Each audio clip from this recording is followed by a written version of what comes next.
I have 10 minutes. I wasn't sure I was going to get to this stage, but I can't help but say something about this whole coronavirus thing, if you want me to. Yes. So, again, when you know Steiner, you have the answers to the test, but you have to then figure out the details. In 1918, after the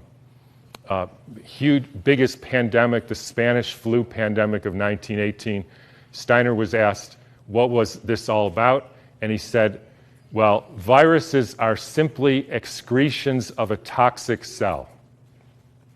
Viruses are pieces of DNA or RNA with a few other proteins. They bud out from the cell. They happen when the cell is poisoned. They are not the cause of anything. And the first way I would encourage you to think about this is if you are a famous dolphin doctor, right? And you have been studying dolphins in the Arctic Circle for hundreds of years, or at least a long time, and the dolphins were fine. And then they call you up, Fred, all the dolphins, or a lot of the dolphins, are dying in the Arctic Circle. Can you come and investigate? Right? And you have one question to ask. So, show of hands. How many of you would say, I want to investigate a dolphin to see the genetic makeup of that dolphin? Nobody, because that's stupid. How many of you would say, I want to see if this dolphin and that dolphin has a virus because it might be contagious and that's why all these dolphins are getting sick? That fellow. How many of you would say, excuse my French here, somebody put some shit in the water here? Like Exxon Valdez? Anybody? Everybody. Because that's what happened. And the cells get poisoned. They try to purify themselves by excreting debris, which we call viruses. If you go to the current theory of viruses called exosomes, and the latest head of the NIH giving a talk on the complexity of viruses, you will see this is perfectly in line with the current thinking on what a virus really is. I had a dramatic example of this when I was growing up. Right outside our house, there was a wetlands. And they were full of frogs, and the frogs kept me up at night, so I taped the windows, and they were, in the spring, they made a big racket. And then over time, the frogs were all gone. How many thinks the frogs had a genetic disease? How many thinks the frogs had a virus? How many thinks somebody put DDT into the water? That's what happened. Diseases are poisoning. It's one of the reasons why vaccines, so let me skip that for a minute. So what happened in 1918? There was a huge, in every pandemic in the last 150 years, there was a quantum leap in the electrification of the Earth. In 1918, late fall of 1917, there was the introduction of radio waves around the world. Whenever you expose any biological system to a new electromagnetic field, you poison it, you kill some, and the rest go into a kind of suspended animation so that, interestingly, they live a little bit longer and sicker. And then starts in World War II with the next pandemic with the introduction of radar equipment all over the Earth, blanketing the entire Earth in radar fields. First time humans have ever been exposed to that. In 1968, there was the Hong Kong flu, and it was the first time the Earth has a protective layer in the Van Allen belt, which essentially integrates the cosmic fields from the sun and the Earth, from the moon and Jupiter, etc., integrates that and essentially distributes that to the living beings of the Earth. And we put satellites emitting radioactive frequencies in the Van Allen belt. Within 6 months, we had a new viral pandemic. Why viral? Because the people are poisoned, they excrete toxins, they look like viruses. People think it's a flu epidemic. In the 1918 epidemic, the Boston Health Department decided to investigate the contagiousness of this. So they, believe it or not, took hundreds of people with the flu and they sucked the snot out of their nose and injected it into the healthy people who didn't have the flu, and not one time could they make the next person sick. They did this over and over again. and they were not able to demonstrate contagion. They even did it with horses who apparently got the Spanish flu, and they put bags over their head, and the horses sneezed in the bag, and they put the bag over the next horse, and not one horse got sick.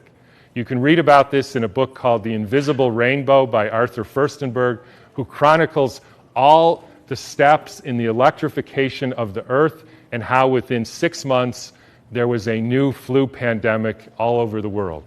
And when you hear the normal explanations, how did it go from Kansas to South Africa in 2 weeks? So the entire world got the symptoms at the same time, in spite of the fact that the mode of transportation was horseback and boats, and there's no explanation for it. They just say, we don't know how that happened.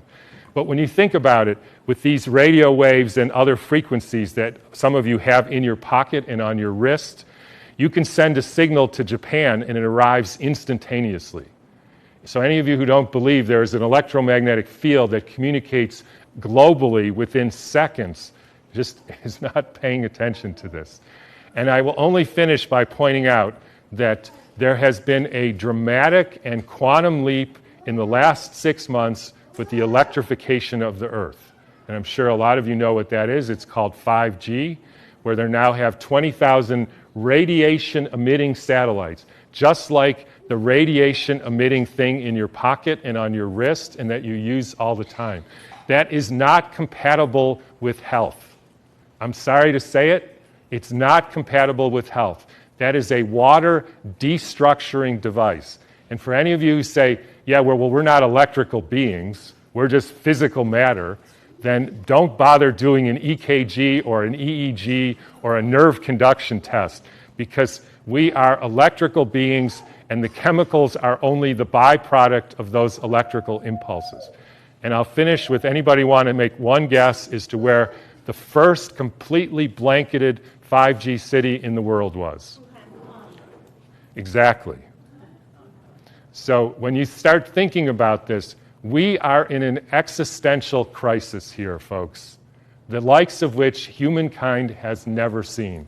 And I don't want to go all Old Testament prophet on you, but this is something that is unprecedented. The putting of 100,000 satellites in the very blanket of the Earth. And by the way, as I was going to say earlier, this actually has something to do with the vaccine question, and this got brought home to me because about a year ago or so, I had a patient who came in who was totally fine, a surfer and all, and then he works as an electrician putting in Wi-Fi systems for very wealthy people. Electricians have a very high mortality rate, but he was fine. And then he breaks his arm and he gets a metal plate put in his arm. 3 months later, he couldn't get out of bed and was total, heart irregularities, just total collapse. The susceptibility has to do with how much metal you have in your body, as well as the quality of the water in your cells. So if you start injecting aluminum in people, they become receptors for absorbing increased electromagnetic fields, and that is a perfect storm for the kind of deterioration of the species, which is what we're now experiencing.